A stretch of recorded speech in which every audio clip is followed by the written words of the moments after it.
Mesdames et messieurs, bonjour et soyez les bienvenus pour cette nouvelle édition de votre journal de 15 heures à la une dans l'actualité. À la une dans l'actualité nationale, le chef de l'État, son Excellence Ismaël Merguele, est en Tanzanie pour participer au sommet africain sur l'énergie. Et enfin, dans l'actualité internationale, l'Union européenne soutient le cessez-le-feu à Gaza et annonce l'envoi d'une mission de sécurité à Rafah. C'était le titre, merci si vous nous rejoignez. Eh bien, je vous le dis dans le titre, le chef de l'État, son Excellence Ismaël Merguele, est arrivé hier midi à Dar es Salaam, en Tanzanie, pour prendre part aux travaux du sommet des chefs d'État et de gouvernement Mission 300 qui se tient aujourd'hui à Dar es Salaam. Ces sommets constituent une occasion pour les leaders africains représentant les organisations des énergies propres pour aborder les sujets essentiels, notamment les programmes visant à améliorer l'accès à l'électricité et promouvoir les investissements privés dans le secteur énergétique africain et mettre en place des synergies entre l'accès numérique et les services énergétiques vertes. Eh bien, durant ce sommet, Mission 300, les dirigeants africains devront signer la déclaration de Dar es Salaam sur l'énergie propre où ils vont s'engager à garantir un accès universel à l'énergie verte. Plus de 1000 participants composés entre autres des chefs d'État, dont le président de la République, son Excellence Ismaël Merguele, qui est à la tête d'une forte délégation, vont prendre part à ce sommet qui se tient aujourd'hui, ainsi que des représentants du secteur privé et des professionnels du secteur énergétique.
Retour à Djibouti où l'Inde a célébré son 16e anniversaire de l'indépendance en grande pompe au prestigieux hôtel Kempinski. Rappelons que situé à Djibouti, cet événement marquant a réuni des dignitaires, des membres de la communauté indienne ainsi que des invités de marque pour célébrer l'esprit de liberté, des progrès et de solidarité qui caractérise le parcours historique de la nation indienne. L'événement a débuté par une cérémonie officielle en présence de son Excellence Shiri, ambassadeur de la République de l'Inde auprès de la République de Djibouti, qui a pris la parole en évoquant l'importance de ces dates clés dans l'histoire de l'Inde. L'invité de marque de la soirée a été le président de l'Assemblée nationale, son Excellence Dileta Mohamed Dileta. Les invités ont ensuite été invités à déguster une sélection raffinée de plats traditionnels indiens préparés par des chefs de renom et offrant une immersion culinaire dans la richesse gastronomique de l'Inde. L'événement a également été l'occasion d'exposer des œuvres d'art inspirées de l'Inde, mettant en lumière le talent d'artistes locaux et internationaux, une performance de danse classique et des démonstrations de musique traditionnelle.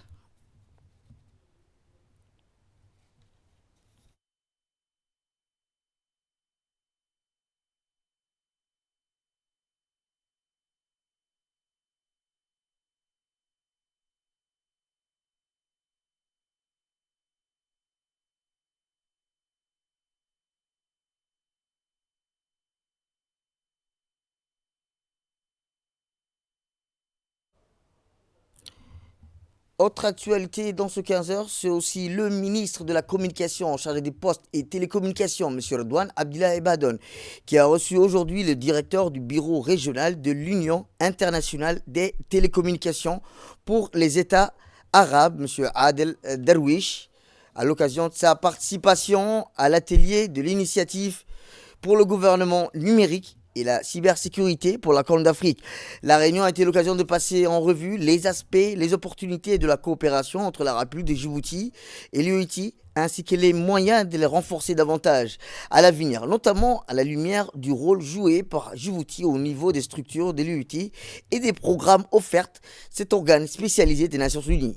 Le ministre a d'abord souhaité la bienvenue au directeur et au nom du ministère de la Communication, chargé des postes et télécommunications. Par cette occasion, il a remercié l'UET et plus précisément son bureau régional arabe pour son soutien constant et sa contribution significative au secteur et aussi l'engagement de l'UET en faveur de la lutte contre la fracture numérique est une source d'inspiration pour nous et nous sommes fiers de collaborer avec une organisation aussi dévouée, a-t-il indiqué. La lutte contre la fracture numérique, le ministre a informé le directeur que la République de Djibouti s'est lancée à réduire considérablement la fracture numérique dans son territoire. Dans cet effort de lutte contre la fracture numérique, il a demandé que l'UET nous accompagne surtout pour trouver des solutions adéquates pour connecter les régions les plus reculées du pays. Il a remercié l'UET pour le déploiement du réseau WiMax qui a répondu à ses besoins, tout en soulignant que ces technologies sont devenues obsolètes de nos jours. La 5G et les technologies futures. Le ministre a demandé la collaboration de l'UET dans le déploiement de la 5G et des technologies de nouvelle génération. La vision et les principales priorités de l'UET pour les prochaines années ont également été abordées.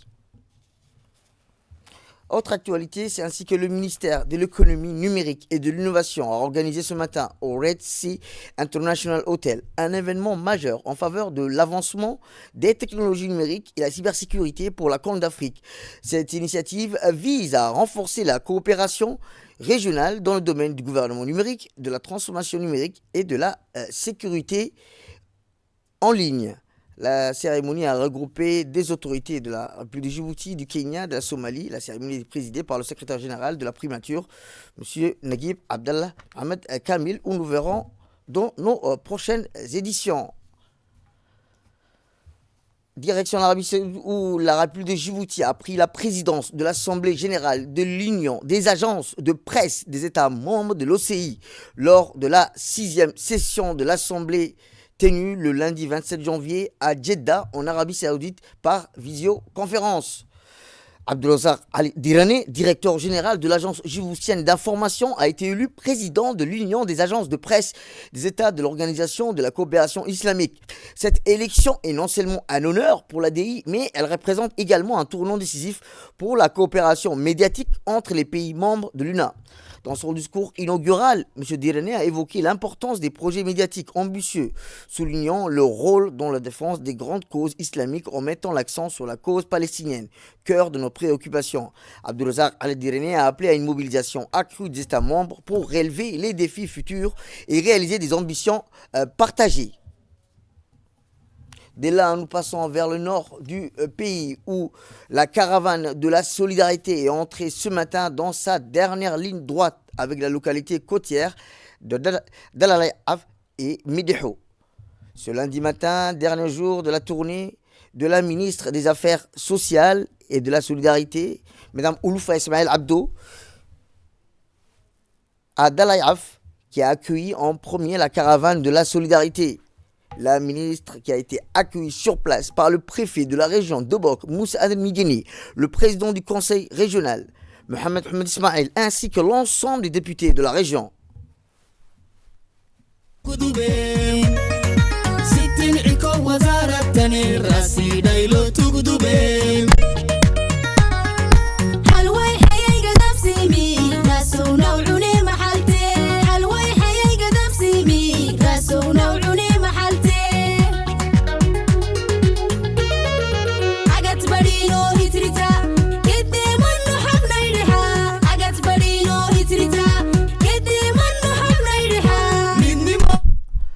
Sur place, la ministre des Affaires sociales et des solidarités a inauguré le local communautaire flambant neuf de Dalalay-Af sous les applaudissements des habitants de cette localité côtière située à une trentaine de kilomètres du chef-lieu.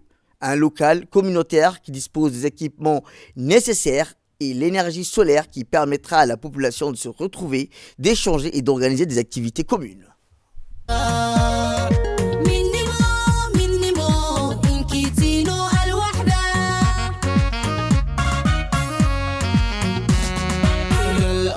الأمام زارتنا انتم للشعب حاضر في شؤوننا الاجتماعية دائما الشعب عند المخاطر بالخير والعطاء تقدم الشعب فيك فاخر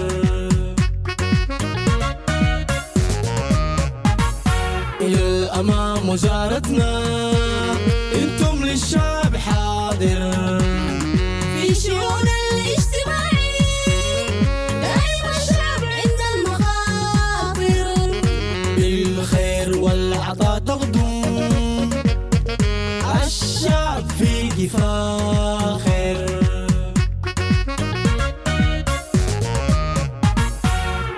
بحكمتكم الوزارة أنجزت إنجاز زاهر شعبنا موحد. Juste après l'inauguration, le local communautaire de Dalai Af a accueilli sa première rencontre entre la ministre des Affaires sociales et des Solidarités et la commune de cette zone. Rencontre qui a permis d'un côté à la ministre d'écouter et de s'informer sur les conditions de vie de la population vivant dans cette zone et d'autre part à la communauté de Dalai Af de formuler des requêtes tout en remerciant le président de la République pour les projets et programmes déjà mis en œuvre à travers le ministère des Affaires sociales et des Solidarités, son agence d'exécution, la DDS.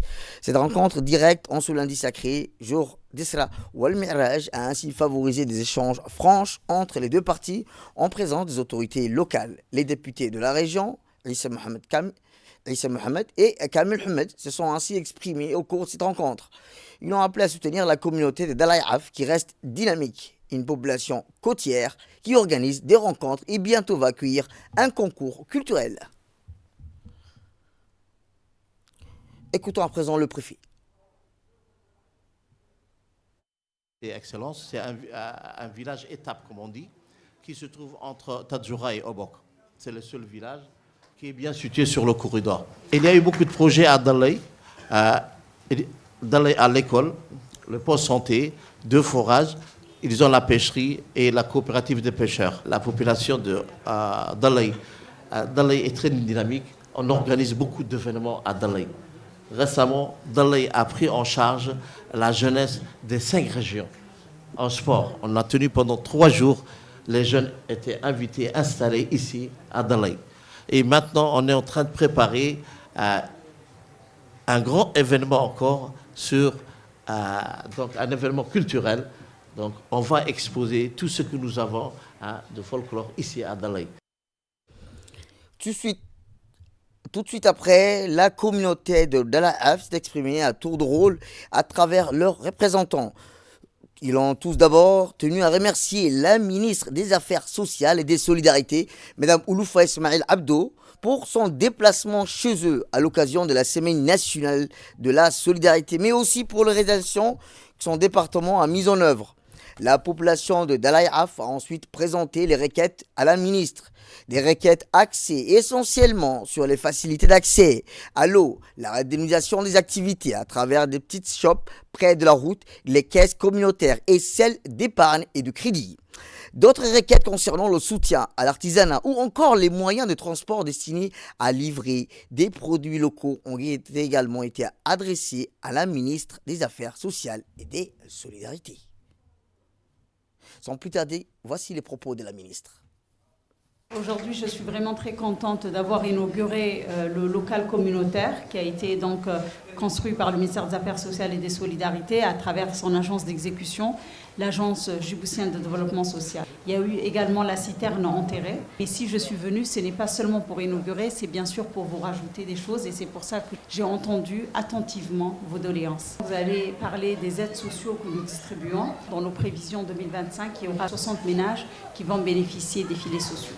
Vous avez demandé une caisse de solidarité, mais sur la caisse de solidarité, vous aurez également une caisse d'épargne et de crédit. Donc sur la caisse de solidarité, nous allons injecter un montant de 1 million de nos francs pour tout ce qui est aide d'urgence, pour toutes les urgences qu'ils peuvent avoir.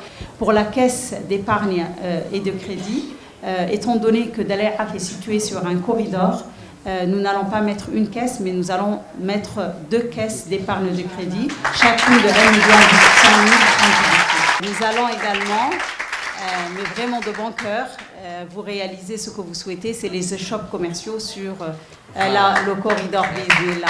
Vous avez demandé à ce qu'elle puisse être mieux desservie, sachant que c'est une route bien faite, goudronnée.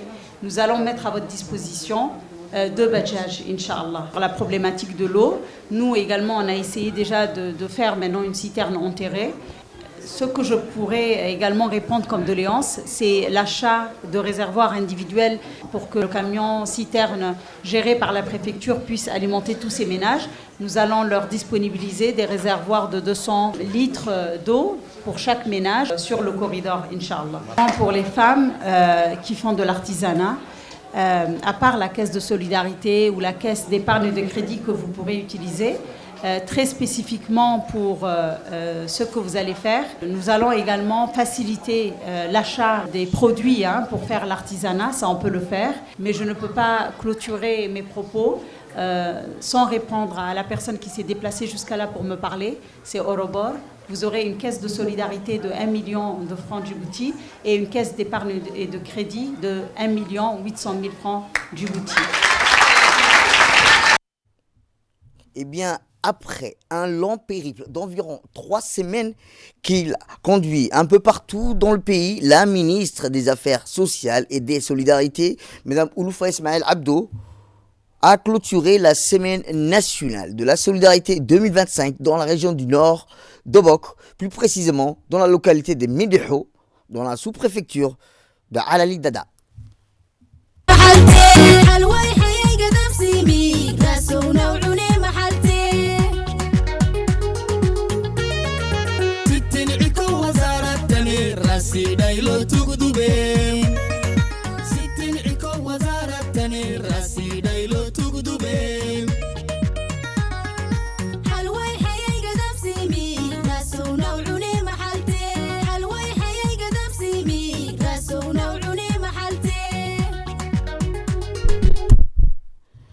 Médého, donc, dernière étape de cette tournée marathon. La ministre et sa délégation, composée des autorités de la région de Bok, des parlementaires, des élus, ainsi que des cadres du ministère des Affaires sociales et de la DDS, ont reçu un accueil des plus chaleureux, sous un ciel dégagé et agréable. Médého, se situant dans le massif du Mabla, une des localités où la culture et l'élevage font bon ménage. Les éleveurs en concentrée montagneuse possèdent des troupeaux, notamment de la race bovine, et en cette occasion fait à la ministre, Mme Ouloufa Ismaël Abdo, un cadeau inattendu mais très apprécié à un jeune veau âgé à peine de quelques jours.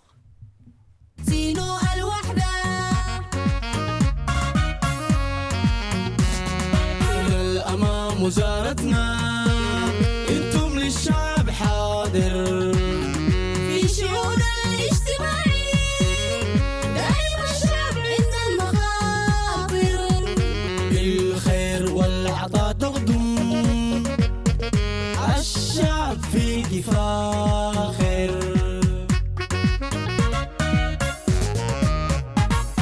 إلى الأمام وزارتنا. Eh bien, le moment fort, ce déplacement de la ministre des Affaires sociales et des solidarités, Mme Ouloufa Ismaël Abdo, a été la rencontre avec la communauté de Médého.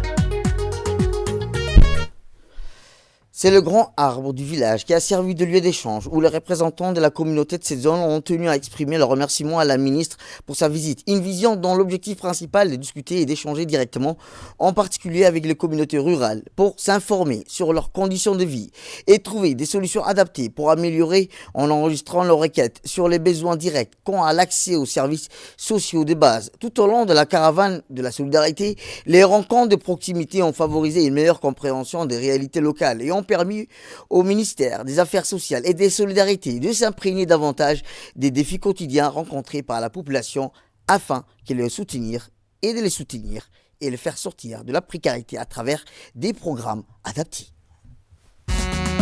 حاجات برينو هيتريتا كدي منو حبنا يريحا حاجات برينو هيتريتا كدي منو حبنا يريحا. Eh bien, durant cette assise, les autorités régionales sont intervenues pour remercier d'abord la population de Médého pour l'accueil qu'ils ont réservé à la ministre et sa délégation. Ainsi, la députée de la région Fatouma Mohamed Hamadou a indiqué qu'elle soutiendra par tous les moyens ses compatriotes de Médého une fois que l'eau sera disponible et en abondance maintenant que la piste a été réhabilitée. Elle a indiqué que le ministère des Affaires sociales et des Solidarités aide énormément les Djiboutiens et Djiboutiennes vivant sur tout le territoire en mettant en place des différents projets de programmes afin d'améliorer leurs conditions de vie ou de leur permettre de mettre sur pied des activités génératrices de revenus. Elle a exhorté les habitants de Médého à d'exposer leurs besoins afin que la ministre prenne bonne note et puisse leur apporter cette solution adéquate. Cette semaine était l'occasion pour le ministère des Affaires sociales de mettre en avant les priorités stratégiques du gouvernement en matière de politique de lutte contre la pauvreté et la promotion de la solidarité nationale, et c'est conformément à la solidarité nationale de la vision 2035. C'est occasion pour le ministère, mais également les institutions pour sa tutelle, notamment la DDS, des caisses populaires, d'épargne, des crédits, de communiquer d'affaires, la pédagogie autour des programmes d'activité et réalisations dans le domaine social. Puis après, par la suite, les habitants ont pris la parole tour à tour et ont pu exposer et soumettre à la ministre et aux autorités de la région leurs préoccupations. Les différents projets et programmes mis en place par le ministère des Affaires sociales permettent un développement agricole durable en renforçant l'appui aux initiatives communautaires et bien sûr l'autonomisation des femmes afin de les aider et d'appuyer le ministère des Solidarités qu'il puisse permettre de renforcer entre autres l'agriculture, par conséquent à l'amélioration de la sécurité alimentaire de la communauté. Plusieurs points ont été soulevés durant cette assise, notamment la question du stress hydrique, des vivres et denrées alimentaires, des premières nécessités et la construction d'un local communautaire. Interrogations auxquelles la ministre des Affaires sociales et des Solidarités a apporté des réponses claires et concises et a promis d'apporter des solutions dans les plus brefs délais. À l'instar des localités visitées durant cette semaine, la ministre a annoncé la mise en place d'une caisse de solidarité aux communautaires de 1 million de francs pour les imprévus et les cas d'urgence au sein du village, mais également d'autres caisses d'une valeur de 1 800 000 francs qui va aider et soulager grandement la population de Médého. Après que la ministre a pris bonne note et a demandé à ses compatriotes et longuement échangé avec ces derniers sur les activités réalisées par Médého et leurs besoins les plus urgents. Écoutons la ministre. مديحو شعبك أفرام مبلاي سيوي مكابناي عندانيتا إنكي السلام عليكم ورحمة الله وبركاته. Chaque année, nous faisons la caravane de la solidarité. Désormais, c'est devenu le marathon de la solidarité parce qu'à chaque fois, on augmente. Ce n'est plus une semaine. Maintenant, on est déjà à 3 semaines. Alhamdulillah. On essaye justement de venir, pas seulement pour voir ce que nous avons réalisé, mais également pour vous écouter de nouveau et voir quelles sont vos doléances. On est là également pour répondre aux besoins les plus prioritaires de la communauté. Vers Médého, c'est vraiment très vert. Et là où c'est très vert, c'est forcément, il y a des élevages, de l'agriculture. On va tous s'engager à ce que ça soit rapide. Parce que cet appel d'offres, le contenu, c'est pour venir étudier et voir où est-ce que le forage pourrait avoir lieu, d'une part. D'autre part, avant, Médého n'était pas accessible. Donc même si il devait y avoir un forage, il devait y avoir la forose qui devait arriver jusqu'à là, et c'était difficile. Lakin al-yom, alhamdulillah, grâce à la rapidité dans laquelle nous sommes venus, grâce également à la clairvoyance du président du conseil régional, il faut rendre à César ce qui lui appartient. Au BOC, on a fait une priorité, il faut le reconnaître et j'en suis très fière, parce que c'est à partir du désenclavement qu'on peut développer les localités. À travers cette piste, vous aurez, bi'iznillah, la venue du Premier ministre, c'est un agronome, donc le problème de l'eau, il connaît très bien. Si vous le chargez directement, je pense que ça va être encore plus rapide que ce que je vous ai promis. Inch'Allah, si ce forage est réalisé, nous, avec l'ADDS, nous allons faire à Sadaï un réservoir d'eau. J'aimerais féliciter l'ensemble de Mabla pour le travail qu'ils fournissent et qui permet déjà à la région de se développer elle-même. Mais c'est sûr que quand on produit d'une manière artisanale, il faudrait qu'on puisse les appuyer et c'est le rôle du ministère des Affaires sociales et des Solidarités. Donc la DDS a déjà promis de faire, comme on a fait à Saman, également des unités de production. Pour l'apiculture, on l'a déjà fait également à l'Elidada, on va le faire également ici. Donc ça, Inch'Allah, ça va permettre de vous développer. Mais vous n'aurez pas besoin que de ça. Également, en tant que ministère des Affaires sociales et des Solidarités, nous allons vous mettre en place une caisse d'épargne et de crédit pour que vous puissiez améliorer votre activité génératrice de revenus de 1 800 000 francs. Et quand j'ai vu également la piste qui s'est améliorée, j'aimerais également annoncer à la communauté et surtout à la coopérative, nous allons vous mettre à disponibilité un véhicule pour que vous puissiez, Inch'Allah, acheminer vos produits, Inch'Allah, bismillah. Je suis vraiment très fière de l'organisation qui est faite ici à Médého. Je vous encourage à vraiment aller de l'avant. Je vais aller vers la doléance qui a été exprimée par la présidente de la coopérative. Elle a demandé une clôture pour l'école. Donc, Inch'Allah, on va la réaliser. Également, vous avez exprimé un besoin pour un local artisanal. Je pense que Médého mérite, maintenant que cette piste est accessible, qu'on puisse lui faire un grand local communautaire, Inch'Allah. Vous avez dit que vous aviez une caisse pour vous entraider, mais pour vous encourager, nous allons y injecter un montant de 1 million de nos francs, Inch'Allah, dans votre caisse de solidarité. Vous avez également demandé la protection des puits qui ont été réalisés. Donc, Inch'Allah, ça, on va le faire rapidement. Nous allons tous les protéger, bismillah. Vous avez également parlé des éclairages. Nous allons vous acheter, Inch'Allah, les kits solaires pour les grands équipements. Et je souhaiterais également que nous soutenions l'apprentissage du Coran. C'est nous qui allons financer, bismillah. Pour le PNSF, ici, à Médého, on avait le projet Pitch où il y avait 30 ménages qui bénéficiaient. Puis le projet Proluc, il y avait 80 ménages qui bénéficiaient. Après, en 2024, on avait également le projet PAM où il y avait 20 ménages qui bénéficiaient. Et la bonne nouvelle, c'est qu'Inch'Allah, en 2025, nous avons programmé 60 ménages bismillah. L'association des jeunes de Mabla, vous avez également parlé des difficultés rencontrées. Et parmi les difficultés, c'est la transhumance. Et je pense que la jeunesse pourrait nous aider également à mieux vous aider bismillah. Je vous remercie tous et vraiment encore Gadagaya pour votre accueil chaleureux. Dans l'actualité internationale, lors d'une réunion tenue à Bruxelles, la capitale de la Belgique, les ministres des Affaires étrangères de l'Union européenne ont exprimé leur soutien au cessez-le-feu dans la bande de Gaza, tout en insistant sur la nécessité d'intensifier les efforts pour parvenir à un accord durable. À l'issue de cette rencontre, ils ont souligné l'importance de renforcer cette trêve par des mesures humanitaires et sécuritaires visant notamment à faciliter l'acheminement de l'aide humanitaire dans les zones affectées et à garantir la protection des civils. Dans ce cadre, les ministres ont annoncé la mise en place d'une mission de sécurité européenne qui sera déployée au poste frontière de Rafah. C'est tout pour cette édition. Merci à vous de nous avoir suivis. Restez avec nous pour nos programmes télévisés. Restez avec nous. Le programme continue sur Télé Djibouti.